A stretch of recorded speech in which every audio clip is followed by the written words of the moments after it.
Hola a todos, aquí estamos para ofrecerles un nuevo vídeo de esta serie sobre los campeones mundiales de ajedrez que estamos haciendo el gran maestro Jaime Santos y yo mismo para León Noticias.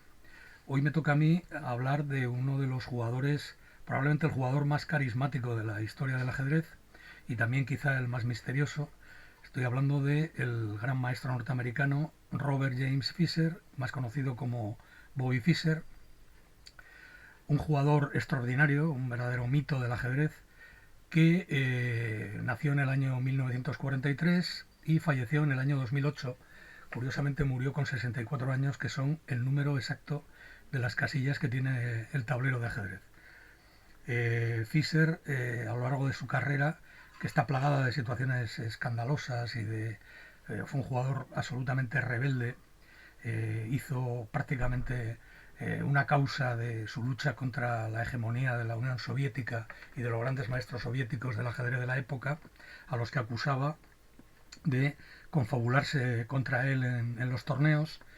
Se proclamó campeón del mundo en el año 1972 en Reykjavik, frente al entonces campeón, el gran maestro soviético Boris Spassky, en lo que se denominó como el más del siglo, que estuvo rodeado de enormes controversias y polémicas, en un ambiente de la Guerra Fría, que era en aquel momento generalizada en todo el mundo.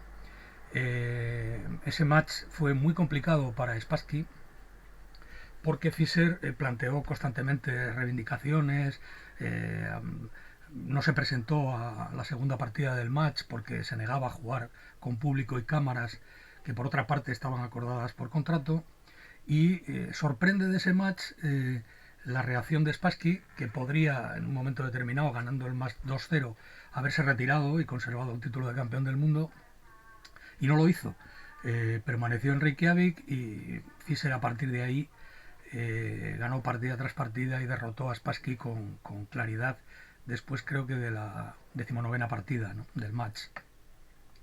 Yo tuve la ocasión en León, en el año 2008 creo, de preguntarle al propio Spassky por qué no se había retirado en aquel match, ¿no? O sea, todo parecía darle la razón. Creo que todo el mundo hubiera entendido que ante las circunstancias en las que se estaba desarrollando el encuentro por el título mundial, hubiera sido perfectamente comprensible que él se retirara y además hubiera conservado el título.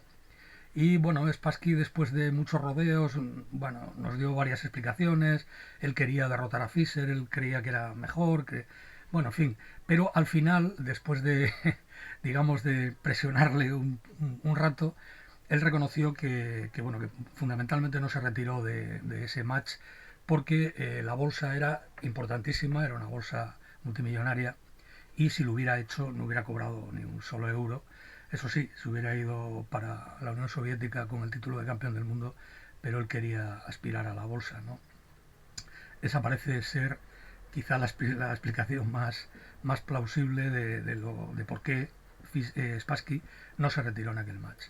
Bueno, Fischer derrotó a Spassky en ese match del 72 y a partir de ahí no volvió a jugar ni una sola partida hasta que tuvo que poner en juego su título contra el aspirante, que en ese momento era la jovencísima estrella soviética del ajedrez, Anatoly Karpov.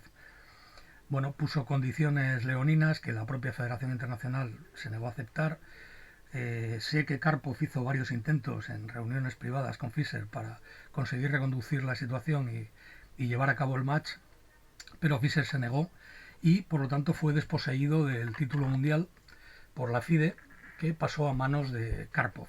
Esto a Karpov tampoco es que le entusiasmara demasiado, porque él se sentía que había conseguido el título mundial sin jugar contra el campeón, y eso hizo que Karpov durante los próximos 10 años jugara prácticamente todos los torneos y demostrara al mundo que estaba perfectamente capacitado para ser campeón mundial de ajedrez.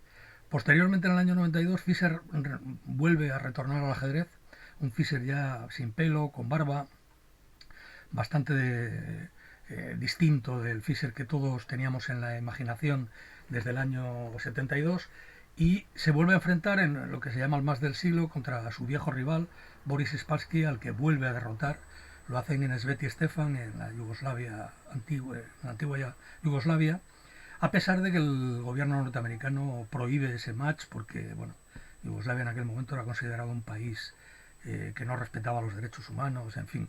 Fischer escupe sobre el documento norteamericano que le prohíbe jugar y después de ese match vuelve a desaparecer porque probablemente hubiera sido detenido si permanece a la vista.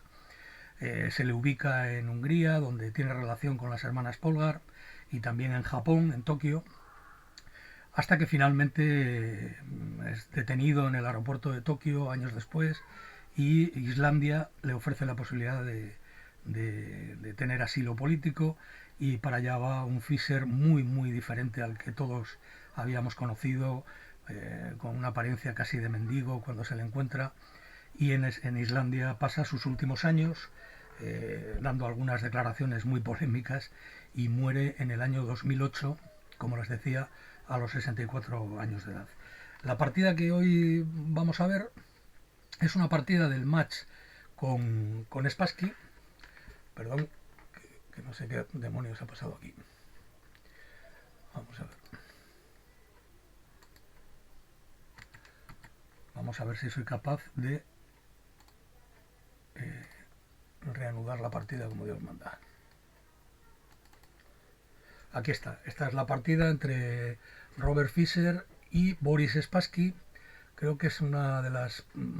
se jugó en la primera decena de partidas del match. Y todo en ella es sorprendente, ¿no? En la primera jugada, Fischer, que llevaba las blancas, abre con la jugada C4, que se conoce como apertura inglesa.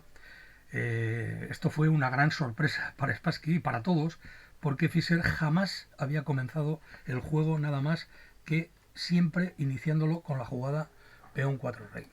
Esta había sido la jugada de apertura de Fischer durante toda su carrera, y en un match tan importante como el de Spassky decide cambiar y jugar una apertura cerrada, comenzando con la apertura inglesa 1-C4. Spassky contestó con la jugada de 6, que es una jugada que pretende llevar la partida hacia los caminos más conocidos del gambito de dama. Fischer caballo F3, D5, y aquí Fischer jugó D4, y esto ya pasa a un gambito de dama clásico, caballo F6, caballo C3, gambito de dama rehusado, alfil E7 y alfil G5. Esto es una posición sumamente conocida, una posición clásica del ajedrez. Spassky enrocó E3, H6, alfil H4 y B6. Esto se conoce como la variante Tartakover-Makagonov, que son dos jugadores rusos no muy conocidos, pero que dieron popularidad a esta variante. Y era un arma muy empleada por Spassky principalmente, y otros famosos jugadores rusos en aquella época. Fischer jugó C por D5. Aquí, en los matches entre Karpov y Kasparov, se jugó muchas veces alfil por F6, alfil por F6, C por D5, E por D5 y la jugada B4. Esto se jugó en diversas ocasiones en los matches entre Karpov y Kasparov. Normalmente, además, ambos la emplearon con los dos colores, con blancas y con negras. También se puede jugar una jugada de espera, como por ejemplo alfil E2, o torre C1, y esperar a que el alfil se desarrolle a la casilla B7 para llevar a cabo estos cambios y llegar a esta posición también con el alfil ya en B7, donde, bueno, debido a su peón de D5, a este peón de D5 que tenemos aquí, pues el peón obstruye la capacidad que tiene el alfil para jugar, ¿no? Para intervenir en el juego. Como les decía, bueno, esto es una posición muy clásica que se ha jugado en muchísimas ocasiones, pero en la partida Fischer optó por el cambio directo. Spassky aprovechó para simplificar y cambiar algunas piezas, alfil por E7, dama por E7, caballo por D5, E por D5 y torre C1. El problema de esta posición para las negras es que más tarde o más temprano las negras van a tener que cargar con peones colgantes en el centro o bien con un peón aislado, porque el tener el peón situado en B6, tener el peón en esta casilla, hace que sea difícil mantener una total solidez de la estructura de los peones en el centro y en el flanco de dama. Spassky jugó alfil e6 porque aquí en realidad el alfil está mejor teniendo a su disposición dos diagonales en lugar de las que tendría si el alfil estuviera en esta casilla donde solo tendría estas diagonales de circulación. Por lo tanto, el alfil se considera que está mejor situado en la casilla E6. Bueno, por ejemplo, dama B4, que se podría jugar aquí, llevaría a un final ventajoso para las blancas después de dama D2, dama por D2, rey por D2. Prácticamente es única jugada C6. Y bueno, esta posición, caballo E5, alfil B7 y alfil D3. Y las blancas tienen una posición bastante razonable, ¿no? Un final muy agradable de jugar. Por eso Spassky no simplifica las damas y prefiere jugar alfil e6. Fischer jugó dama a4. Esta jugada ya no se emplea prácticamente, pero en aquel momento fue una sorpresa seguramente para Spassky. La dama se sitúa en el flanco de dama y pretende presionar los peones a7, y cuando las negras jueguen c5, clavar a la dama negra de e7 desde a3. Por ejemplo, c5 que jugó Spassky, y dama a3 presionando en c5 y clavando a la dama que está indefensa en la casilla e7.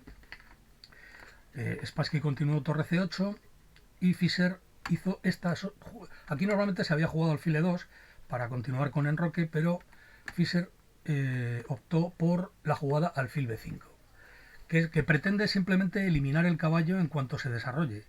Las blancas consideran que el caballo de b8 puede ayudar a defender el peón de c5 desde la casilla de 7 o presionar el peón blanco de d4 desde la casilla c6, y por eso se aprestan a eliminarlo en cuanto sea posible.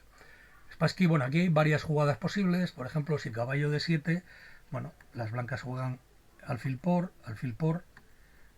Aquí ya quedan los peones colgantes, que son estos dos peones, así se les denomina. Estos dos peones se les llama peones colgantes, no pueden ser defendidos por otros peones negros y están obligados a ser defendidos por las piezas, que quedan un tanto atadas a la defensa de esos dos peones. El plan del blanco, por supuesto, es presionarlos colocando una torre en la casilla de 1 y maniobrando con el caballo para aumentar la presión sobre estos peones. Las negras deben de intentar en algún momento el avance de 4, que permita liberar quizá la diagonal del alfil y crear amenazas tácticas, porque el otro avance, el avance con el peón a c5 en algún momento, en este no porque la dama está indefensa, permitiría que el caballo se situara en esa casilla, que es una casilla muy fuerte e inexpugnable para las blancas, ¿no? Por lo tanto, después de enroque, esta posición es posiblemente ligeramente favorable a las blancas, pero hay una fuerte defensa por parte de las negras todavía, que bueno, pueden intentar jugar su peón a 5, volver con el alfil a la casilla e6 y en algún momento hacer contrajuego con la dama en b7 sobre el peón de b2.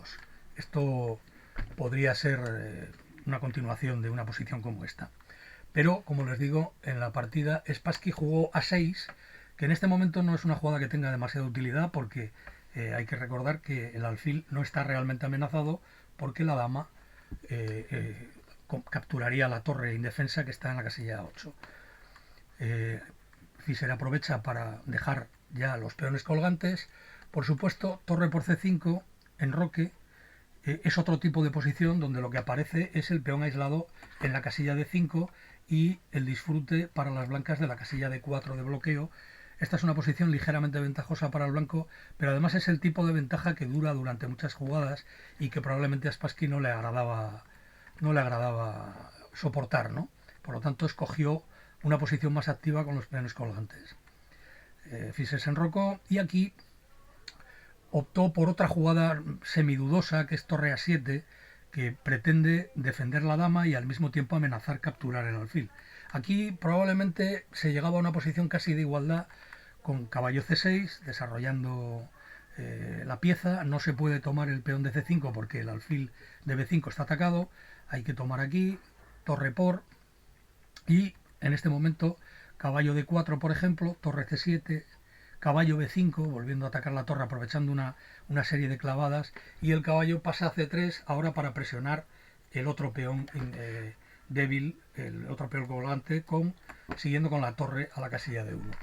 Pero parece que esta posición, después de torre B8, caballo A4, torre B5, defendiendo bien con sus piezas los peones colgantes, bueno, probablemente aquí torre D1 o B3, pero la posición es sólida para el negro, no es fácil encontrar una manera de presionar con efectividad los peones colgantes, y probablemente Spassky hubiera tenido una posición más o menos igualada y hubiera podido continuar la lucha de forma o con ciertas garantías. Pero torre A7 que empleó Spassky se demostró que era demasiado estereotipada y que al final proporcionó a Fischer una ventaja, ¿no?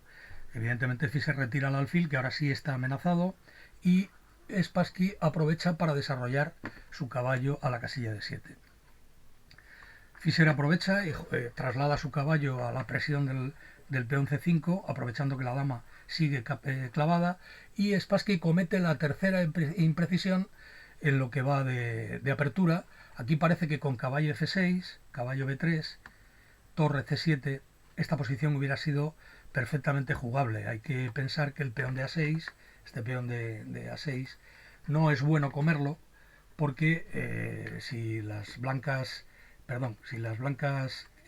capturaran el peón de A6, por ejemplo ahora, ¿no? Dama por A6, bueno, hay un montón de jugadas posibles, pero por ejemplo la sencilla torre A7, dama B5 y torre por B2 simplifica la posición y probablemente la partida hubiera terminado en tabla sin grandes dificultades. Se hubieran cambiado los peones de C5 por el de B2 y la posición resultante parece muy defendible. Probablemente el resultado normal hubiera sido unas tablas.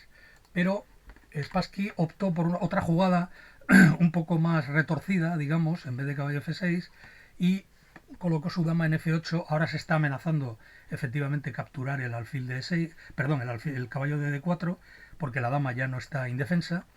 Y Fischer optó por una jugada sorprendente, caballo por E6. Parece que ese alfil no es demasiado bueno y que el caballo es muy superior, pero la estrategia de Fischer es bastante profunda, ¿no? Jugó caballo por E6, F por E6 y la jugada E4. Y ahora nos damos cuenta de que esos peones E6 y D5, perdón, E6 y D5, aquí, van a ser presionados fuertemente por el alfil de casillas blancas en diversas diagonales, ¿no? Y se va a demostrar que el alfil de casillas blancas es superior al caballo de D7. Por supuesto, si las negras tuvieran que avanzar el peón, dejarían unas casillas importantes para el alfil, y también el alfil disfruta de otra diagonal, esta que vemos aquí, para seguir presionando a esos peones. Ahora ya tiene 3 peones en el centro que deben ser defendidos en todo momento. La situación de las piezas blancas es más armónica y continúa la presión de forma se va incrementando jugada a jugada, la que Fischer le va sometiendo al campeón, a Boris Spassky. Aquí Spassky, que este día desde luego no tuvo su mejor día para jugar contra Fischer. Probablemente C4, ganando espacio y poniendo los peones ahí, hubiera sido más fuerte. Las blancas hubieran trasladado su dama presionando en E6, torre C6, B3. Hay una enorme presión sobre los peones centrales, pero la posición es favorable a las blancas, pero todavía las negras pueden ir defendiendo esos peones centrales, aunque es verdad que las blancas presionan muy fuertemente todo el centro con sus torres y su alfil y por las casillas blancas, ¿no? En la partida Spassky transigió directamente con hacer un peón pasado con la jugada de 4, pero dejando libres muchas casillas de bloqueo en las casillas blancas, donde el control de Fischer es prácticamente absoluto, ¿no? Fischer ganó espacio con F4, limitando los saltos del caballo de F6, dama E7, E5, y ahora se ve claramente que el caballo de D7 ya no dispone de las casillas ni F6 ni E5, y sobre todo este punto E6 queda fijado para que pueda ser atacado por el alfil, la dama y quizá algunas otras piezas, ¿no? Fischer continuó haciendo... No, perdón, aquí Fischer jugó E5, Spassky torre B8, intentando dar actividad a las torres y preparando la presión sobre el punto B2, sobre este peón, intentando hacer algún tipo de contrajuego, pero el alfil se sitúa en esa casilla, que es una casilla muy poderosa. Si, por ejemplo, las negras hubieran jugado caballo B6, que parece que se va de la mano atacando el alfil, dama B3, amenazando el peón de 6 e impidiendo que se capture el alfil, porque la torre de B8, como podemos ver, está indefensa, gana un tiempo importante y obliga a las negras a defender ese peón. No se sabe muy bien cómo, ¿no? Porque si la torre no puede defenderlo, porque el caballo de B6 quedaría indefenso, y no se puede defender con otra jugada de forma cómoda, porque la única sería llevar el rey a F7, pero entonces F5 ganaría la partida en el acto, ¿no? Porque se abre la columna F, la diagonal, y las negras pierden en una. Entonces esta jugada caballo B6 no sirve para gran cosa, y Spassky optó por quitar el rey de la clavada primero, y de los posibles trucos que haya con esos rayos X que había entre el alfil y el rey en esa diagonal. Y Fischer continuó dama H3 atacando el peón de E6. No es posible cambiar el peón de B2 por el de E6, porque los peones E5 y F4 se pondrían en marcha y arrasarían todo lo que pillaran a su paso. Por lo tanto, no le quedó más remedio a Spassky, por ejemplo, la variante torre por B2, alfil por E6, torre B7, torre E1, preparando F5, y a partir de aquí va a venir F5 y luego F6, destrozando totalmente el flanco de rey de las negras. Por lo tanto, eso no es posible, y a Spassky no le quedó más remedio que situar el caballo en una posición muy pasiva, y donde apenas ejerce influencia, pero hay que defender el peón de 6 a toda costa. Fischer simplemente evitó la amenaza contra el peón de B2, A5, F5, y ahora automáticamente se abre la columna F, el peón de... ahora se abre esta columna para las torres, y el peón de E5 va a quedar pasado y puede ser apoyado por esas mismas torres para crear amenazas contra el flanco del rey. Spassky jugó E por F5, torre por F5, que amenaza la jugada torre F7, amenaza este movimiento que ganaría en el acto. Por lo tanto, Spassky no tuvo más remedio que quitar su caballo a la casilla H7, ya defendiéndose por medios tácticos. Ahora si las blancas jugaran torre F7, o sea, si hicieran físicamente torre F7, las negras tendrían como resultado caballo G5 y ganarían una calidad, porque a torre por E7 seguiría caballo por H3, jaque, y esto haría que las blancas perdieran la calidad. Obviamente este es un truco muy elemental para que Fischer cayera en esta posición. Fischer simplemente se dobló en la columna F, aumentando la presión, dama D8, evitando esa amenaza directa.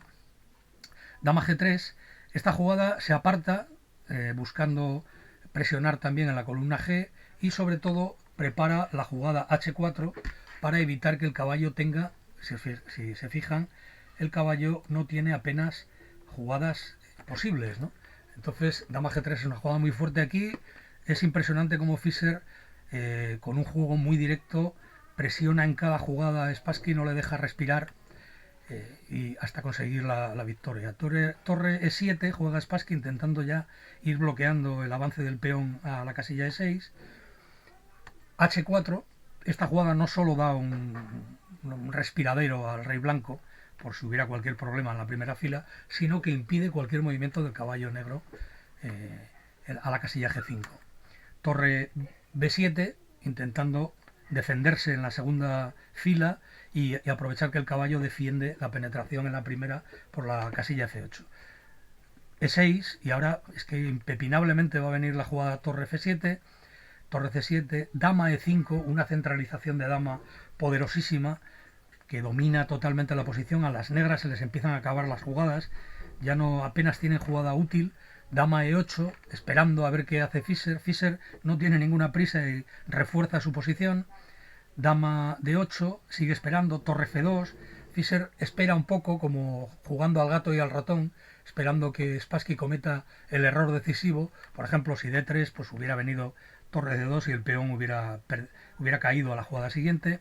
Aquí Spassky siguió esperando, dama E8, torre F3, dama D8. Como ven, Spassky apenas puede mover nada y simplemente espera a ver a ver qué encuentra Fischer o cómo decide Fischer rematar la posición. Alfil de 3, esta jugada es impresionante porque ahora lo que pretende Fischer es montar la máquina con la dama aquí y amenazar mate en la casilla H7. Si se dan cuenta, la debilidad de las casillas blancas, de todas las casillas blancas de Spassky, todas estas diagonales y casillas, hace que las negras no se puedan defender, no tienen manera de defender esas casillas blancas de la penetración de las piezas de Fischer. Por lo tanto, bueno, Spassky siguió esperando, dama E8, dama E4, esto amenaza la combinación, por ejemplo, si torre por E6, ganando el peón, torre F8 jaque, caballo por F8, torre por F8 y mate, se hubiera acabado la partida en este mismo instante, ¿no? Aquí, bueno, Spassky hizo esta jugada que es totalmente suicida, pero es comprensible porque no hay ninguna manera. Esto permite un sacrificio muy sencillo de calidad que demuele totalmente todas las defensas del flanco de rey. Torre por F6, G por F6, torre por F6, rey G8, alfil C4 y bueno, es que en este momento no hay defensa. La dama ahora toca el punto H6 que no se puede defender con nada y en este momento Spassky decidió abandonar. Una exhibición brutal de Fischer, que con un juego súper directo no dio tregua a Spassky en ningún momento, pero hay que reconocer también que Spassky cometió una serie de imprecisiones importantes para este nivel en la apertura, lo cual le permitió a Fischer desarrollar un ataque brutal. Es impresionante que un jugador como Fischer, que toda su vida había jugado peón de rey, mostrara un manejo tan espectacular de las posiciones cerradas propias de la jugada 1 de 4, ¿no? Se mostró como un maestro, se ve que su entrenamiento para este match, él había trabajado muy bien todas estas posiciones y en esta partida le dio una auténtica exhibición a Boris Spassky. Bueno, espero que les haya gustado esta partida, esta clásica partida que muestra, creo yo, con gran claridad el estilo dinámico, directo y muy agresivo del norteamericano, al que todos recordamos. Hay que pensar que muchos jugadores de mi generación nos aficionamos al ajedrez debido a ese match entre Fischer y Spassky, a la publicidad que ese match generó y al carisma del genial gran maestro norteamericano. Y bueno, ya para terminar, voy a ponerles un ejercicio, como siempre. Vamos a poner perdón, que creo que no me lo... Este ejercicio, este problema, para que ustedes, bueno, pues puedan pensar un ratito e intentar encontrar la solución. En esta posición juegan las negras y ganan. Las blancas acaban de jugar H3, atacando el caballo de la casilla G4, pero esto es un gravísimo error y las negras tienen a su disposición una jugada que gana la partida en el acto. Espero que por lo menos les sirva de entretenimiento. Ya el confinamiento se acaba, pero siempre es bueno dedicarle un poco de tiempo al ajedrez. Espero que les haya gustado este vídeo y el próximo lo hará mi compañero Jaime Santos, que hablará de otro campeón mítico, en este caso Anatoly Karpov, al que él conoce bastante bien porque además se ha enfrentado en León en estas navidades con un ajedrez mega gigante, como seguramente recordarán algunos de ustedes. Así que hasta la próxima, cuídense y que todo vaya bien.